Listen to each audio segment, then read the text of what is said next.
시청자 여러분 안녕하십니까. 송교의 젊은 시각 오후 8시 방송 시작하도록 하겠습니다. 오늘 이제 월요일 참 이제 기분 좋은 소식을 들고 왔습니다. 특히 윤석열 대통령이요, 이제 대통령실에서 취임 후 첫 번째 국정 브리핑을 이제 운영을 하면서 우리가 한 30년 전, 40년 전에 듣던 어떻게 보면 이 동해상에 무려 140억 배럴 규모의 석유와 가스가 매장될 가능성이 상당히 높다. 이러한 브리핑을 대통령이 직접 언급을 했고요. 특히 이날 이제 산업통상자원부의 이제 탐사 시추 계획을 대통령께서 이제 직접 승인을 했고, 이러한 결과가 내년 상반기까지 이제 결과 볼 수 있다는 겁니다. 그러니까 지금 벌써 이제 6월 달이니까 한 1년도 이제 지나지 않아서 우리 대한민국이 이제 산유국으로서 다시 한번 이 국가의 레벨을 올릴 수 있는 이러한 우리가 기회를 지금 2024년 들어서 우리가 엿보고 있는 상황입니다. 참 저는요, 이게 벌써부터 좀 설레기도 하고, 한편으로는 아직 이제 첫 번째 이러한 이제 가능성의 단계이기 때문에 우리가 너무 또 자만하거나 과대평가할 필요도 없는 겁니다. 반대로 그렇다고 하여 우리가 이거는 절대로 불가능하다 이런 식으로 지금은 이런 언급도 하지 말자, 여러 가지 의혹, 논란, 이런 이제 문제도 제기가 되고 있는데요. 저는 결국 이명박 대통령이 꺼내들었던 자원 외교를 처음에 이명박 대통령이 이제 언급을 했을 때요. 그때 얼마나 많은 비판이 있었는지 모르겠습니다. 지금 당장 먹고 살기 힘든데 도대체 이 성공 가능성이 희박한 그런 이제 해외 자원에 왜 그렇게 수조 원의 규모의 돈을 투자를 하느냐? 되면 대박이지만 안 되면은 이 몇천억을 손해보는 거 아니냐? 이런 얘기가 나왔습니다. 마찬가지로 이번에도 이런 이제 가능성이 확인이 됐고, 그것도 이제 단순한 가능성이 아니라 이제 해외의 이런 이제 시추와 관련된 이제 전문 업체로 이 액트지오라는 곳으로부터 우리가 이제 확인을 1차적으로 했고요. 그 다음에 2차적으로 우리 국내의 이런 이제 정부 차원에서 2차적인 이제 검증을 통해서 우리가 2차 검증을 통해 대통령이 직접 발표한 만큼 이번 기회는 상당히 우리가 이제 기대해 볼 법하고, 그리고 생각 이상으로 이전 이제 박정희 대통령 때 언급되었던 그러한 얘기와는 조금은 차원이 다른 이런 상황이라는 점을 다시 한번 말씀드립니다. 오늘 참 이제 아시아투데이는요, 이런 정부의 기분 좋은 소식도 있지만 이제 또 아시아투데이 이제 구독자 31만 이렇게 구독자를 또 보유할 수 있게 되었습니다. 참 매일마다 이렇게 저희는 이제 다양한 방송을 하고 있는데 항상 이렇게 찾아주셔가지고 좋은 뉴스로 이렇게 인사를 드릴 수 있게 되어서 오늘도 저도 즐겁고 시청자 여러분도 같이 힘이 나는 그러한 방송이 되었으면 합니다. 오늘 준비한 뉴스는요, 아시아투데이 1면 이 북한과의 어떻게 보면 이런 참 답답한 부분을 먼저 해소하고, 그리고 다시 한번 윤석열 정부의 이런 이제 시추 얘기로 넘어가 보도록 하겠습니다. 오늘 아시아투데이 1면 보도는 결국 이 북한의 계속되는 이 도발과 관련하여 지금 우리가 어떻게 대응을 해 나가야 되는지를 집중적으로 다루고 있습니다. 아시겠지만 지금 북한은 1차로 오물풍선을 날려보냈다가 지난 이제 새벽까지 이틀간 720개의 오물풍선을 또 두 차례 날려보냈습니다. 그러니까 지금 벌써 1000개가 넘게 오물풍선을 날려서 지금 보여지는 사진과 같이 차 유리를 거의 박살을 내는, 사실상 이 차량은요, 이건 어떻게 고쳐서 쓸 수 없는 겁니다. 왜냐하면 이것이 이제 오물풍선으로 인해 사고가 났다라는 이런 이제 소문이 난다면 이 차를 도대체 누가 사가겠습니까?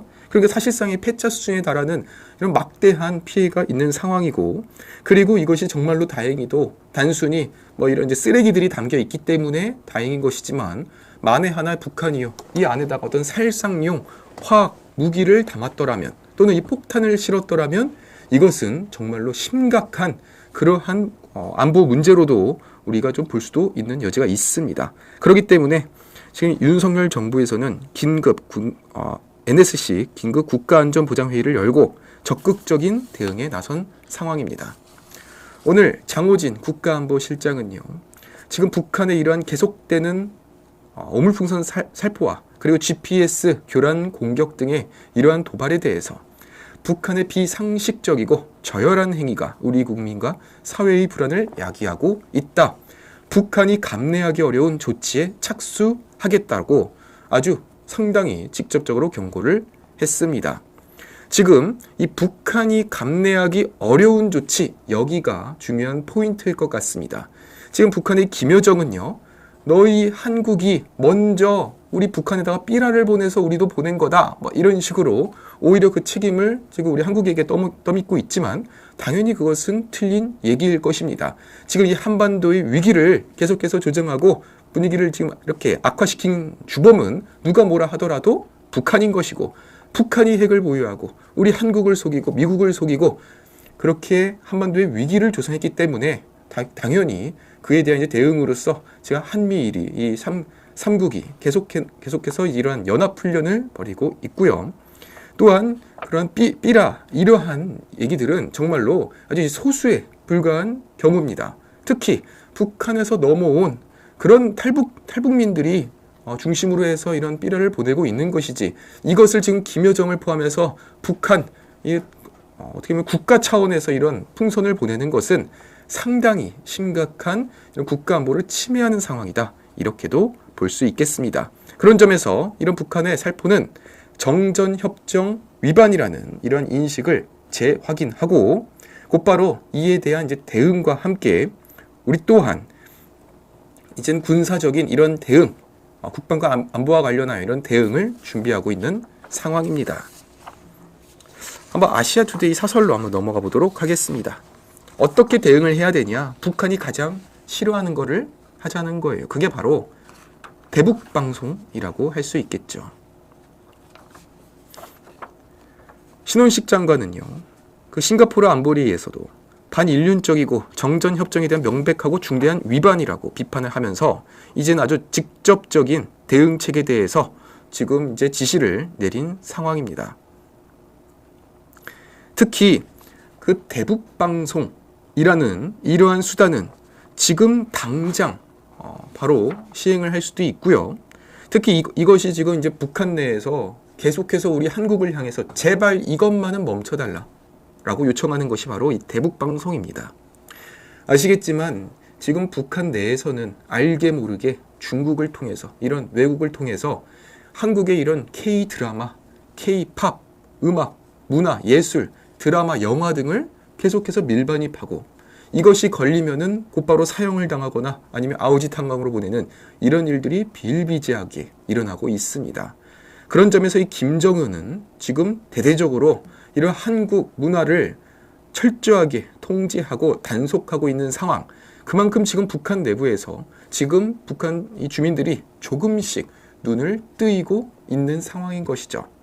특히 이런 상황 속에서 지금 우리가 이제 북한과 국경을 맞대고 있고 이 대북방송을 통해서 계속해서 이 국경에서 수비를 하고 있는 이 북한 군인들한테 너희는 지금 잘못된 길을 걷고 있다. 이미 전 세계는 이런 자유민주주의의 이런 트렌드 속에서 자연스럽게 본인의 생각을 자유롭게 말한다면 너희는 지금 같은 이런 민족이지만 어떻게 그 김정은, 김여정, 김주애를 지키기 위해서 본인의 평생을 국가를 위해 희생을 하고 있느냐, 이런 메시지를 직접적으로 전달하려면 대북방송이야말로 아주 효과적인 이런 수단이 아닐 수 없습니다. 그런 점에서 지금 여러 가지의 우리 한국도 이런 군사적인 대응 논의도 나오고 있지만 오늘 아시아투데이에서 이 윤석열 정부를 향해 주는 오늘의 사설의 조언은 대북방송을 신속하게 재개하여 맞대응을 하고 그리고 압도적인 대응을 하자. 어정쩡하게 당하는 모습을 보이는 것이 아니라 우리 대한민국은 한번 건들면 참지 않는 나라다. 이전 5년과는 전혀 다른 정부가 시작이 되었다는 것을 이번 기회에 확실하게 보여주어야 할 것입니다. 그러니까 저 북한이라는 나라는요, 제가 볼 때는 그 학교에서 일진, 양아치 이러한 학생과 비슷합니다. 계속해서 뒤에서 툭툭 건드려 보고 그렇게 건드려서 반응이 없으면 그 다음 더 센 수위로서 괴롭히는 이러한 양아치 국가가 아닌가 싶습니다. 그러면 그런 양아치들을 상대하기 위해서는 어떻게 해야 되느냐? 압도적인 대응을 통해서 지금 보노보노님께서 말씀하신 것처럼 멸공을 해야 되겠죠. 이어서 오늘 대통령실에서는요, 신속하게 이런 대응 조치가 나왔습니다. 문재인 정권에서 아주 자랑스럽게 생각하는 9.19 군사 합의. 최근에 63빌딩에서 문재인 전 대통령이 참석하여 이 9.19 군사 합의에 대해서 다시 한번 포장하고 자랑하는 이러한 해프닝도 있었는데, 오늘 대통령실에서는요, 남북 간의 상호 신뢰가 깨졌다. 그렇기 때문에 군사합의 전체의 효력을 정지하는 안건을 오늘 국무회의에 상정하기로 결정했다고 합니다. 이러한 조치는 우리 법이 규정하는 절차에 따른 정당하고 합법적인 것이고, 그동안 9.19 군사합의에 의해서 제약받아온 군사 분계선 일대의 군사훈련 다시 한번 복원시킨다는 겁니다. 북한의 도발에 대한 우리의 보다 충분하고 즉각적인 조치를 가능하게 한다고 합니다. 그러니까 지금 북한은요, 이건 애초에 그냥 시작도 하지 말았어야 될 일을 본인들이 자초한 일인 겁니다. 우리 정부는 우리 국민의 생명과 안전을 지켜나가기 위해서 필요한 모든 조치를 강구해 나갈 것이다. 사실상 지금 북한에 의해서 유명무실화된 이 9.19 군사합의, 그러니까 이전 문재인 정권에서 9.19 군사합의를 통해서 이런 최전선에 있는 어떠한 군사훈련도 하지 못하게 하고, 북한도 그 GP를 철수하자, 우리도 똑같은 개수를 철수하자, 이렇게 얘기를 했지만 북한은 이미 그 구덩이에다가 모든 진지들을 계속해서 운영 중이었던 상황이고, 우리만 철수했다는 거 아니에요, 사실상. 결국 민주당 정권 때는 북한은 잠시 조용하다가, 그러다 정권이 교체되면 다시 한번 북한은 이런 핵실험과 무력 도발을 이어가면서 너희가 먼저 위기를 조성했다, 너희가 문제다, 이런 식으로 계속해서 내로남불, 남탓만 하는 이런 모습을 보여줬습니다. 이게 벌써 지금 몇십 년째니까 지금. 이제는 우리 대한민국도 정신을 차리고 단순히 민주당, 국민의힘, 어느 당에서 대통령이 나왔나? 그것과 지금 상관없이 적어도 이 국경을 지나가면 이런 국방과 안보의 문제라면 국민의힘과 민주당이 한 목소리를 내야 되는 상황입니다. 지금 민주당에서 이 북한의 오물풍선에 대해서 단 한마디라도 대대적인 비판을 하는 그런 사람 어디 있습니까? 외교부의 옥상이 뚫렸고요. 당연히 파주시, 의정부시 일대는 물론이고 심지어 용인까지 떨어지는 이런 일들이 벌어지고 있습니다.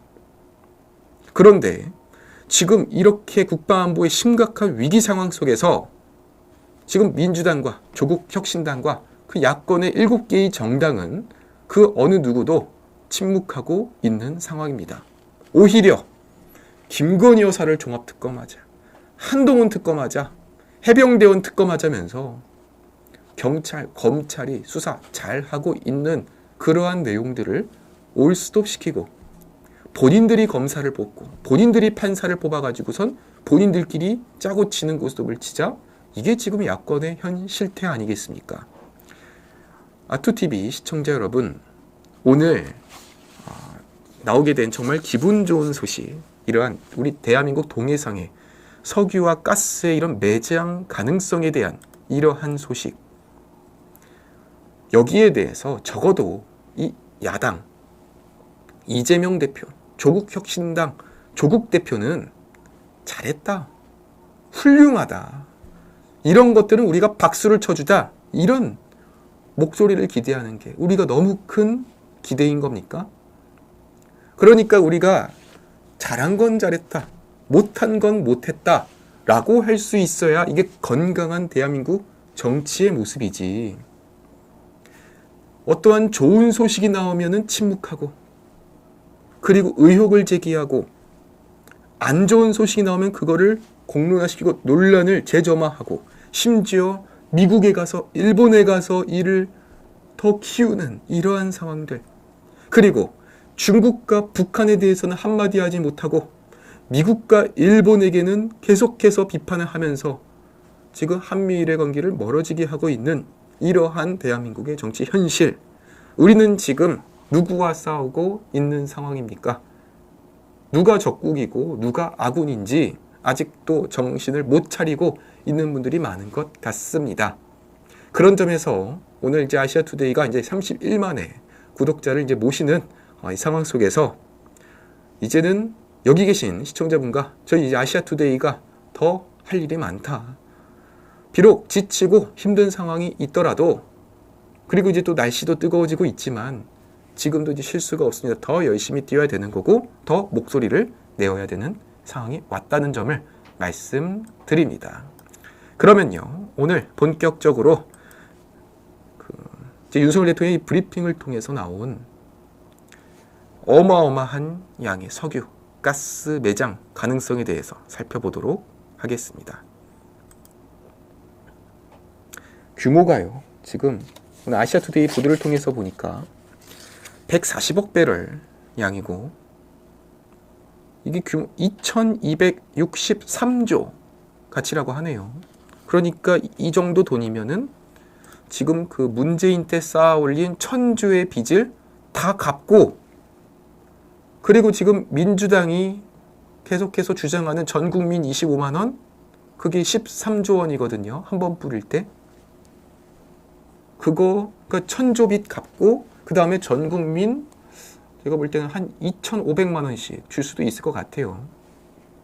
이거는 이러한 가능성, 희망을 봤다는 이러한 뉴스들이 정말로 지금 지쳐있는, 정말 이 목마름에 갈증을 메어 하던 그런 국민들한테는 기분 좋은 소식이 아닐 수 없습니다.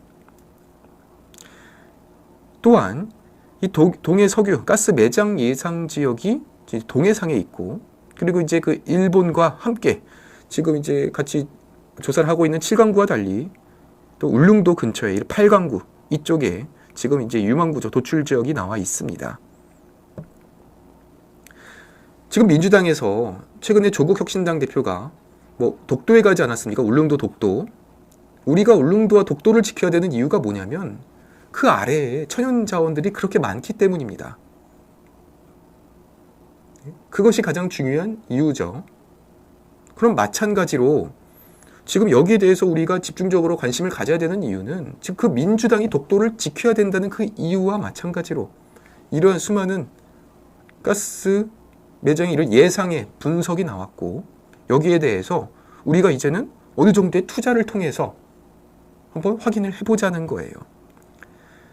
그 1990년 후반에 이 동해 가스전이 발견이 됐었는데요. 그때 규모의 300배가 넘는 규모고요. 만약에 이것을 정말 최대의 규모로, 물론 반대로 최소의 규모로 나올 수도 있는 겁니다. 이건 어느 나라나 똑같은 상황인 겁니다. 최대 규모로 따졌을 때는 천연가스로 무려 29년, 석유는 최대 4년을 넘게 쓸 수 있는 양입니다. 오늘 그 산자부에서는 윤석열 대통령한테 이러한 탐사 시추 계획을 보고로 올렸고 대통령은 직접 승인을 했습니다. 올해 말 첫 번째 시추공 작업에 들어가면 내년 상반기까지 결과가 나온다고 하고, 그러면서도 한 가지 포인트를 짚어주셨는데 국민 여러분께서는 차분하게 시추 결과를 지켜봐 달라고 했습니다. 그러니까 지금 윤석열 대통령도 당연히 이건 100%가 없는 거예요. 제가 지금 따져본 결과 가능성은 10에서 20% 정도라고 이렇게 나오더라고요. 그러면은 여기서 이제 포인트가 갈리는 겁니다. 누군가는 그런 가능성이 희박하고 그리고 시간이 대략 10년가량 걸리는 일을 왜 해? 차라리 그럴 바에는 빨리 예산을 더 추경을 통해서 전 국민한테 돈이나 뿌리자라고 눈앞에 있는 것만 쫓을 수도 있는 거고, 반대로 더 미래를 보고 가능성을 본다면 10년, 20년 뒤의 일을 또 계획할 수도 있는 겁니다. 세상에나 어느 나라에서 요소수가 부족해가지고 대란이 일어날지, 경유차가 올스톱을 할지 상상이나 했겠습니까?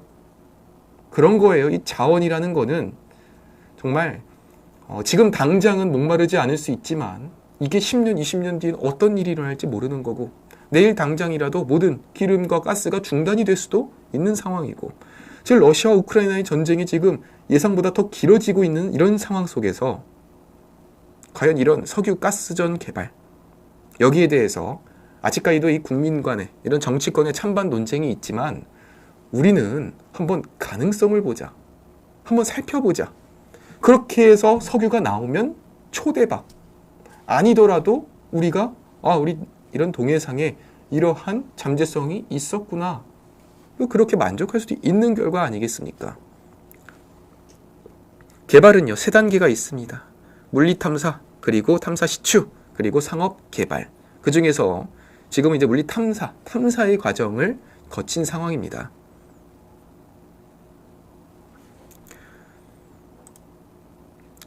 우리가 지난 90년대 후반 4,500만 배럴 규모의 가스전을 발견을 해서 21년까지 상업 생산을 마친 바가 있습니다. 또한 작년 2월 달에 우리가 가스전을 발견했던 그 주변에 더 많은 가스전이 존재할 가능성이 있다, 이러한 판단하에 세계 최고 수준의 심해기술 평가 전문 업체 미국의 액트지오사의 물리탐사 심층 분석을 맡긴 상황입니다. 그리고 그러한 분석 결과 충분히 가능성이 있다, 실제로 석유와 가스가 존재하는 이런 가능성이 있다라고 보고가 나왔고, 그에 따라 지금 또 대한민국 정부 차원에서도 2차 검증을 통해 지금 대통령이 직접 브리핑에 나선 상황인 것이죠. 이 액트지오사라는 곳에서 지금 이제 야권에서는, 그리고 이제 온갖 커뮤니티, 특히 이제 좌파 성향 커뮤니티에서는 액트지오사가 가짜다, 전문성이 없는 곳이다, 이런 비판이 나오고 있어요. 그런데 지금 이 액트지오사의 대표가 누구냐면 그 미국 세계 최대 석유 기업 엑슨모빌에서 금세기 역대 최고 매장량을 기록한 남미 가이아나 광구 시추 탐사를 주도했던 그러한 인물이 빅터라는 이러한 인물인데요. 그분이 이제 나와가지고 회사를 차려서 그렇게 해서 이제 광구를 시추하는 탐사 전문 회사를 차린 거예요. 다시요. 그 역대 최대 석유 개발 사업에 이런 탐사를 성공해낸 그러한 인물이 나와서 차린 회사 업체에서 이번에 대한민국 동해상에 이런 가스와 석유의 가능성을 확인했다는 겁니다. 그러니까 이게 지금 신뢰도가 압도적으로 높아진 상황이죠. 지금 잘 보시면요, 야권에서는 이런 의혹을 제기하고 있어요. 이거 천공이 시켰다, 이런 얘기도 있고, 그리고 저 액트지오사가 가짜다, 어떤 실체도 없는 회사다. 그러니까 지금 민주당과 조국혁신당 입장에서는요, 지금 윤석열 정부가 이걸 성공적으로 해내면 본인들이 이제 손해가 간다, 정권을 못 가져간다, 이러한 심정에서 계속해서 이제 공격을 하는 거예요. 그런데 그 비판의 배경에는 어떠한 객관적인 사실이나 이런 증거가, 물증이 없는 것이고, 오히려 지금 이 정부에서는 이런 이제 수차례의 검증 단계를 통해서 발표를 한 상황입니다. 그리고 윤석열 대통령이 지금 언급한 상황이 분명히 있다가 아니라 기본적인 이런 1차 물리탐사 심층 분석을 통해서 실제로 석유와 가스가 존재할 수 있는 가능성이 충분히 있고 매장 규모까지 이렇게 나온 상황이기 때문에 이제는 그 규모가 얼마나 되는지 확인하는 탐사 시추의 단계로 넘어갈 것이다 라는 브리핑이라는 것이죠. 그러니까 지금 만약에 나중에 갔더니 발견이 안 됐다, 그러면은 이게 또 가짜 뉴스냐? 그런 상황도 아니라는 거예요. 문제는 이제 이걸 이제 구멍을 뚫어가지고선 확인을 해야 되는 건데, 한 번 뚫을 때 대략 한 1,000억 정도 든다고 합니다. 천억이라는 것이 결코 적은 돈이 아니죠. 그런데요, 그렇습니다. 우리가 그 전 국민 25만 원, 그게 우리 수중에 들어오면 얼마나 기분이 좋겠습니까? 그게 13조 원 규모예요. 심지어 지금 민주당에서는 전 국민 25만 원도 적다. 어떤 사람한테 35만 원까지 주겠다. 그러면 한 20조 원 들 겁니다. 20조 원의 돈은 괜찮다. 그렇지만 1,000억은 아깝다. 없으면 어쩌려고 뭐 이런 얘기가 나오고 있는데 시청자분들께서는 좀 어느 쪽에 힘을 실어주고 싶으십니까? 만약에 이 1,000억의 구멍을 뚫어가지고 기름이 나오지 않았다면 그것이 정말 이제 뭐 매몰 비용으로서 이제 뭐 버려지는 돈이냐? 이렇게 볼 수도 있겠죠. 그럴 바에는 차라리 전 국민에 돈 주는 게 낫지 않느냐? 그렇지만 반대로 만약에 그렇게 구멍을 여러 개를 뚫어가지고 기름이 샘솟는다면 그러면은 그때의 가능성은 정말 이건 평가할 수도 없는 상황이라는 거예요. 지금 우리 대한민국의 세계 최대의 기업, 최고의 기업인 삼성전자 시가총액의 5배 규모가 나온다는 거예요.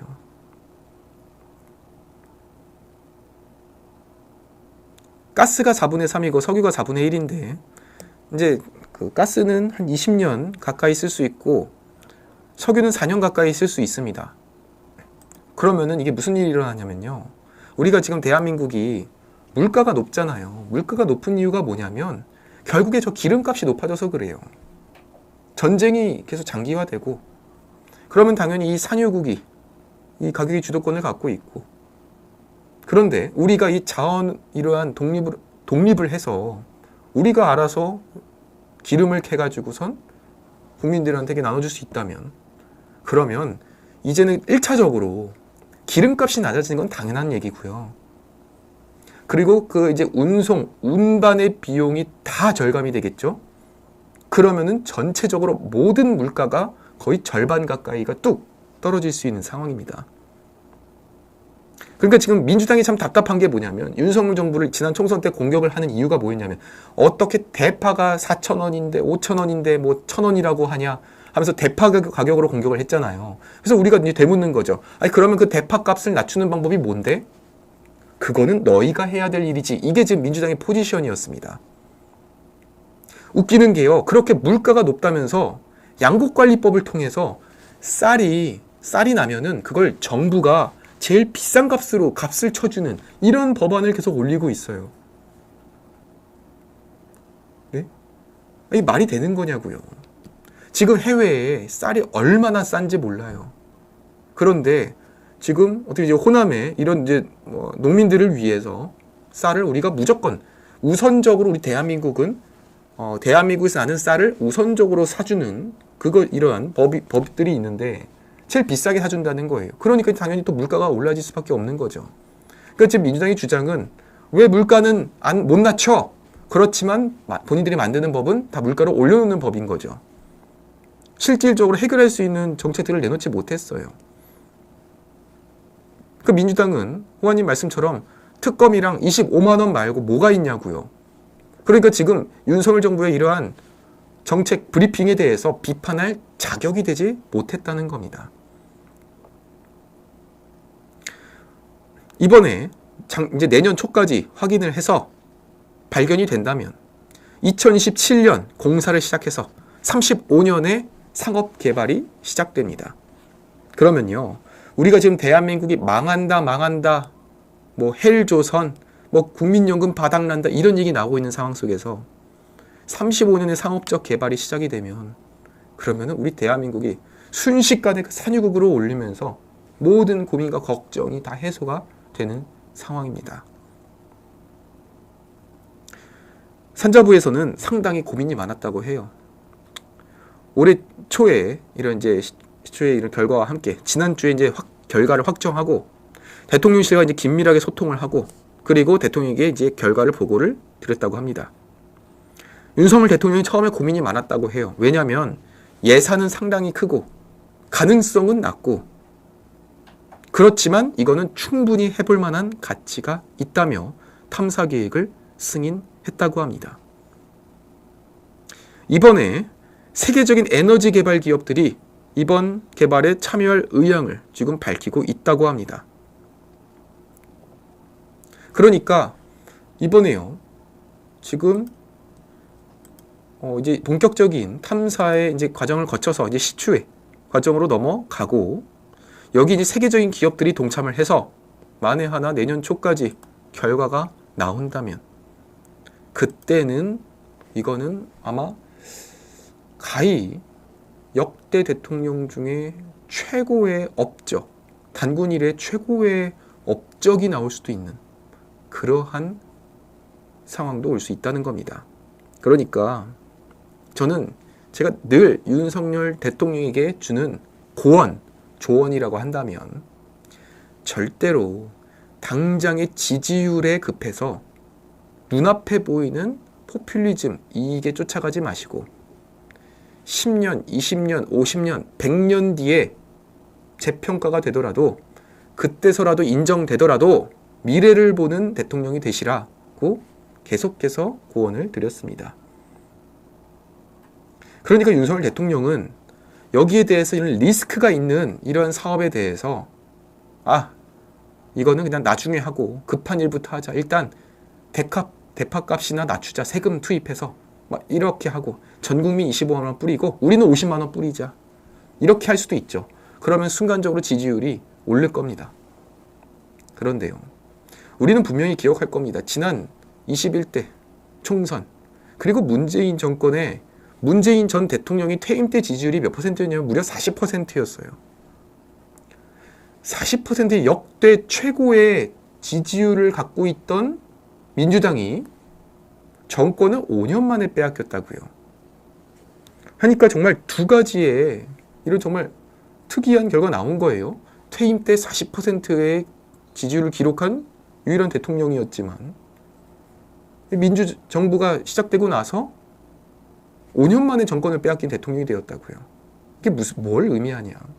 순간적인 지지율 올리는 거는 방법은 널리고 널렸고요. 지금 하라면 누구나 할 수 있습니다. 여기 계시는 시청자 여러분도 지금 당장 지지율 올리려면 할 수 있어요. 전 국민 50만 원. 그럼 추경 딱 26조만 하면 되는 거예요. 그거 어차피 윤석열 정부에서 갚을 것도 아니잖아요. 모든 것을 다 세금을 투입해주고 쌀, 가장 최고가로 매입해주고, 그럼 농민들로부터 지지를 받는 것이고. 의대 개혁이 뭡니까? 의료 개혁 왜 해요? 교육 개혁 왜 합니까? 노동 개혁 할 필요도 없는 거죠. 어떠한 개혁도 하지 않고 다 손 놓고 방관하고 돈으로 메꿔주면, 그럼 지금 윤석열 대통령 지지율 45% 불가능한 일이 아니라는 겁니다. 그렇지만 참으로 윤석열 대통령은요, 계속해서 이 리스크에 정면 돌파하는 사람이라는 것을 이번 기회에 확실하게 느낀 것 같습니다. 참으로 위기의 상황을 기회로 만들었던 상황이죠. 그 조국을 수사하면서, 문재인 정권 때 조국이라는 민정수석, 법무부 장관이라는 사람을 수사하면서 위기의 상황까지 몰렸습니다.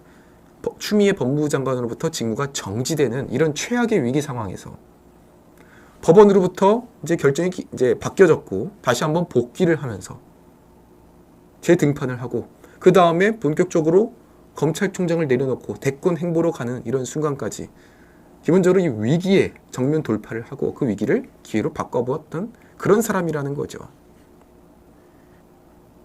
그런 점에서 이날 윤석열 대통령의 이 가스, 석유가스, 산유국, 이러한 키워드를 던진 것은 저는 상당히 이건 의미 있는 일이다.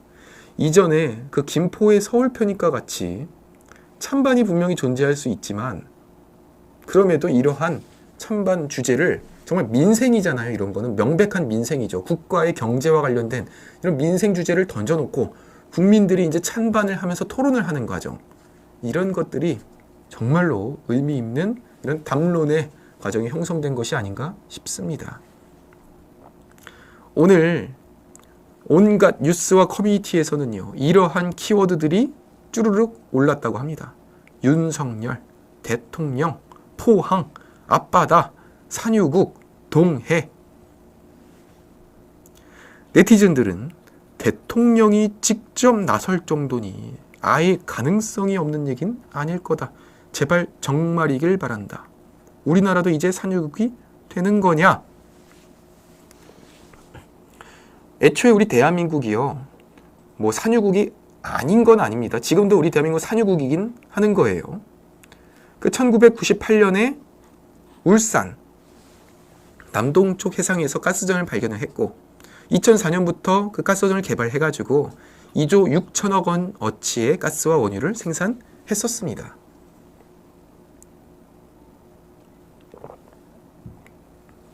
따라서 당시 한국은 세계에서 95번째 산유국이 되었지만 2021년 말에 생산이 종료가 되었습니다. 그러니까 이제 산유국이었지만 지위를 이제 잃게 되었는데 이번에 다시 한번 산유국의 지위를 회복할 수 있다는 것이죠. 그리고 또 여기에 대해서 비판의 여론도 있습니다. 아니 원래 그 7광구 한다더니 왜 7광군 얘기가 없느냐?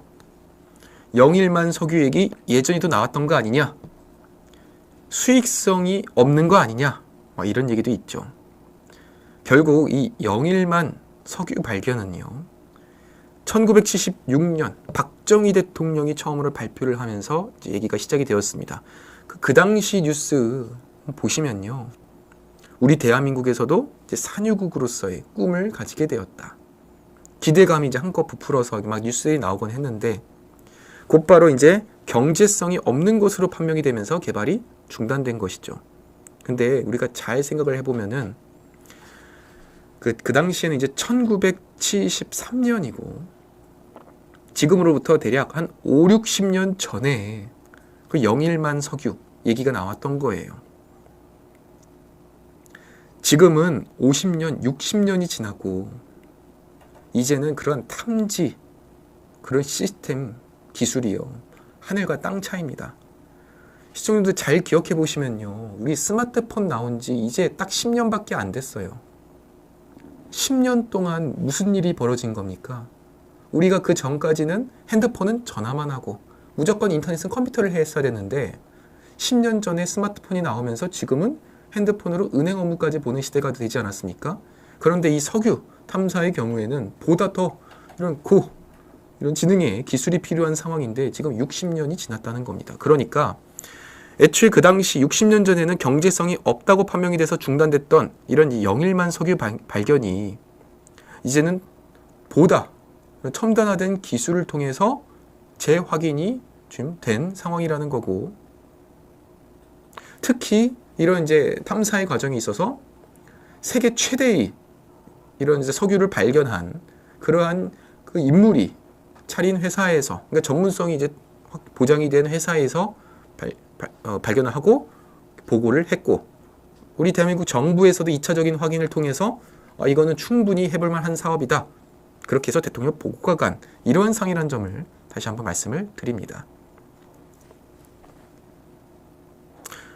전두환 정부 당시에도 인도네시아 해저에서 한국 정부가 유전 개발에 성공했다가 또 생산량이 기대를 밑돌면서 개발이 멈추기도 했었고요.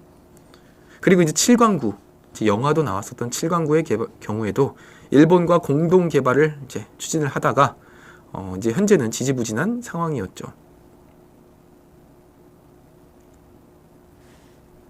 지금 이 7광구가 왜 이게 좀 이제 문제가 많았냐면, 원래 이 위치상은 한반도보다 일본 열도에 가까운데요. 처음에는 국제법 기준에서 한국에 유리했다가 이게 이제 법이 바뀌면서 거리에 따라 판단한다는 판결이 나오면서 또 뭐 일본에게 유리하고, 그러니까 일본에게 유리한 판결이 나오니까 일본에서 공동 개발이 이제 소극적으로 나온 거예요. 왜냐하면은 본인한테 유리한 상황에서 공동으로 개발했다가는 그걸 5대5로 나눠야 되니까 손해를 볼 수 있다는 거죠. 그런 점에서 이제 7강구의 경우에는 좀 이제 국가적인 이런 문제가 이제 겹쳐 있다는 거고, 그런 점에서 이번에 이 8광구를 비롯한 이번 이제 도출 지역은 오히려 더 그런 이제 뭐 국가적인 문제도 없고 우리 대한민국이 오롯이 가져갈 수 있는 상당히 의미 있는 이런 상황이라고 볼 수 있겠습니다. 한국석유공사가 동해만 해도 27번의 시추 시도를 했습니다. 지난 12년간 모은 자료를 가지고 도출한 결과 이번에는 상당히 높은 수준의 매장량을 확인했다는 것이죠.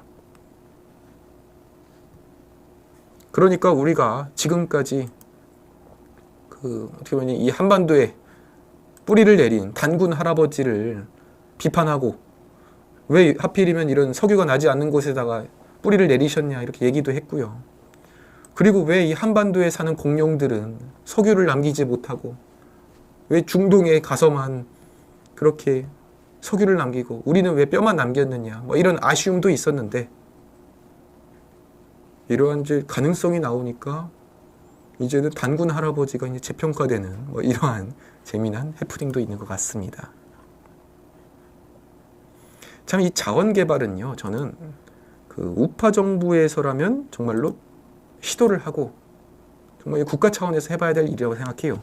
그러니까 우리가 이제 우파와 이제 좌파 정부라고 이제 좀 비교를 해봤을 때 우파 정부에서 상대적으로 이게 우위를 점하고 있고 할 수 있는 일들이 뭐냐면 제가 생각했을 때는요, 원전 기술, 원자력,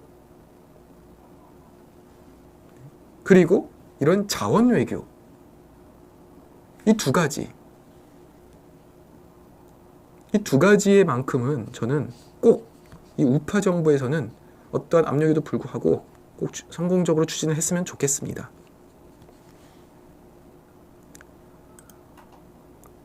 이번에 이제 국민들이 이제 조금 의아해하는 게 뭐냐면요.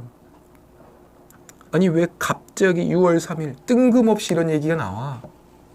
막 이렇게 의아해 하시는데 원래 이게 좀 된 얘기입니다.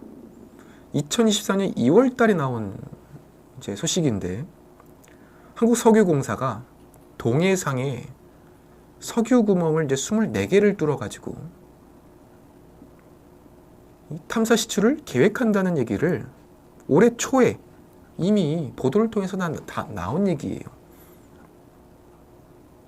이 당시에는 가능성이 10%였고 지금은 이제 가능성이 20%로 높아졌고요. 그리고 이게 이제 1공당 성공률입니다. 그러니까 이게 여러 개를 뚫을수록 가능성이 높아지는 거죠. 또한 이 한 번 뚫을 때마다 600억에서 1000억가량 드는 상황인데 그렇게 해서 이제 잠재력과 잠재성과 그리고 여기 드는 비용과 여기서 이제 도출될 수 있는 이익을 비교해서 결정을 해야 되는 상황. 그리고 오늘 6월 3일 윤석열 대통령과 정부는 결단을 내렸다는 겁니다. 좋아, 빠르게 뚫어! 이걸 간 거예요. 그러면 당연히 우리 대한민국 국민이라면 대한민국이 잘 되길 바라는 거고 대한민국 국민이라면 이 대한민국에서 석유가 난다는 이런 가능성을 보고선 도전을 해야 되는 것이지. 아이 그거 말이 돼? 그 가능성이 이거 얼마나 된다고?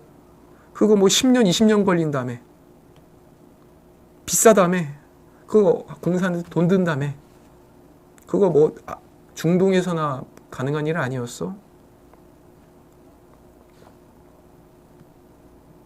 참 이런 점에서 저는 우리 대한민국 국민들마다 여러 생각을 갖고 있고 의견을 갖고 있지만 전 여기서 이 지점에서 오늘 이 소식을 통해서 전 국민들을 이제 나눌 수 있다고 봅니다. 지금 당장 눈앞에 보이는 이런 이익을 바라는 국민과 지금 당장은 손해를 볼 수 있지만 보다 10년, 20년 뒤를 바라볼 수 있는 사람, 뭐 그런 차이라고 할까요? 그러니까 저는 제 주변에 지금 친구들 중에서 고시를 준비하고 그리고 변호사 시험을 준비하고 회계사 시험을 준비하는 친구들이 많이 있거든요.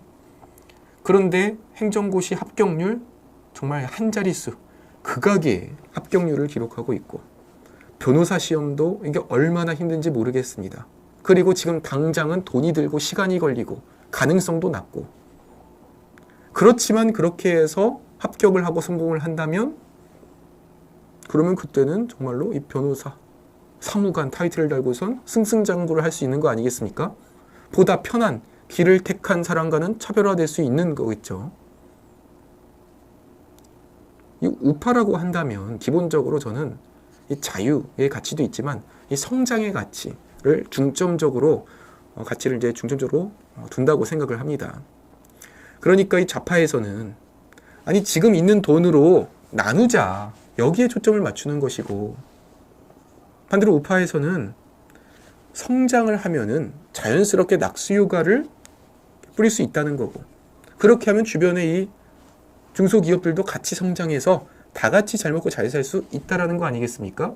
그러니까 성장과 분배 중에 어디에 중점을 두냐는 건데, 지금 우리 대한민국의 상황은요, 아직 분배의 모든 이 동력을 동원하기에는 상당히 좀 무리가 있는 상황이라고 생각합니다. 왜냐? 우리 대한민국은 기본적으로 인구가 5천만 밖에 되지 않고 땅덩어리가 작기 때문에 그 일본이나 다른 나라처럼 1억 명 이상의 인구를 갖고 있어야 이게 내수시장이 돌아갈 수 있는 것이지, 우리 대한민국은 이 땅덩어리 안에서 갖고서는 나라가 운영이 될 수 없는 겁니다. 그러니까 기본적으로 우리 대한민국은 바다를 통해서 해외로 나가서 물건을 팔아야 되고, 그리고 이 자원, 땅덩어리 안에 있는 자원이 아니라 땅 밖에 있는 자원을 찾아야 되는 상황입니다. 그렇기 때문에 이번 이 석유공사, 석유에 대한 소식은 정말 단물이다. 이거 진짜 목마름 속의 갈증을 해소해주는 아주 기분 좋은 소식이다. 이렇게 말씀을 드립니다. 이뿐만 아니라 이건 이제 별개로서 지금 우리 대한민국은 8달 연속 수출 플러스 흐름을 이어가고 있고요. 그리고 특히 지난달 수출은요, 22개월 만에 최대 실적을 경신했고, 무역 수지는 41개월 만에 최대 흑자를 기록했습니다. 반도체 수출은 무려 전년 동월 대비 54%가 늘었고요. 메모리 반도체 수출이 100% 증가했습니다. 또한 대중 수출이 대미 수출을 앞지르는 이러한 소식도 나오고 있고, 그러니까 지금 중국과 미국에다가 아주 원만한 관계를 유지하면서 경제와 안보 이런 실익을 둘 다 두 마리 토끼를 챙기고 있는 이러한 상황이 나오고 있습니다. 참 이런 점에서 저는 이제 이렇게 말씀드리고 싶어요. 우리 대한민국은 돈이 없는 게 아니라 기본적으로 대한민국에 잘 사는 사람 정말 많고 돈 많이 내고요. 세금 정말로 많이 냅니다. 그런데 이 대한민국에는 그 세금이 많이 나서 돈은 많은데 그 돈을 정말로 왕창 뜯어가는 사람도 많기 때문에 그래서 대한민국에 돈이 없는 겁니다. 마지막으로서 이제 특검 얘기로 한번 넘어가고 마무리하도록 하겠습니다. 오늘 국민의힘은 김정숙 특검법을 이르면 이제 오늘 내일 중으로 발의한다고 합니다. 특히 오선의 윤상현 의원을 중심으로 해서 김정숙 여사의 인도 타지말 해외 방문, 명품 샤넬 코트 특활비 유용, 청와대 수용 강습, 채용 비리 의혹 등을 특검 범위에 포함시킬 예정이라고 합니다. 그러면서 지금 김건희 여사에 대해서 지금 공세를 벌이던 민주당이 이 김정수 특검에 대해서는 정치 공세다 이렇게 주장하고 있는데요. 이제서야 본인들이 위기의 심각성을 느낀 모양입니다. 그 아시아투데이에서도 집중적으로 다뤘던 내용인데, 김정숙 영부인 단독 외교라더니 알고 봤더니 이제 특별 수행원임이 밝혀졌었죠. 그러니까 사실상 미식가의 식도락 여행으로서 인도를 방문하고 타지마할을 방문한 것이 아니냐. 그러니까 이 단장은 도종환 문체부 장관이고 김정숙은 정말 깍두기 특별 수행원 자격으로 꼈다는 거예요. 셀프 초청이 문제도 아니고 이거는 명백한 혈세를 펑펑 쓴 문제라는 것이죠. 그러니까 이런 돈을 함부로 안 쓰면은 우리 대한민국이 돈을 모아갈 수 있는 건데, 그 돈이 줄줄 새니까 대한민국이 돈을 모을 수가 없는 겁니다.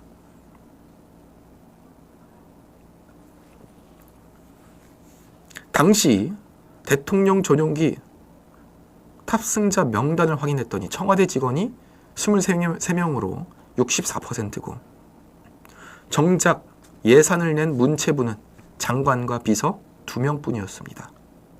그러니까 청와대가 당시 문재인 청와대가 문체부의 이름을 빌려서 호화 출장을 갔다 온 것이죠.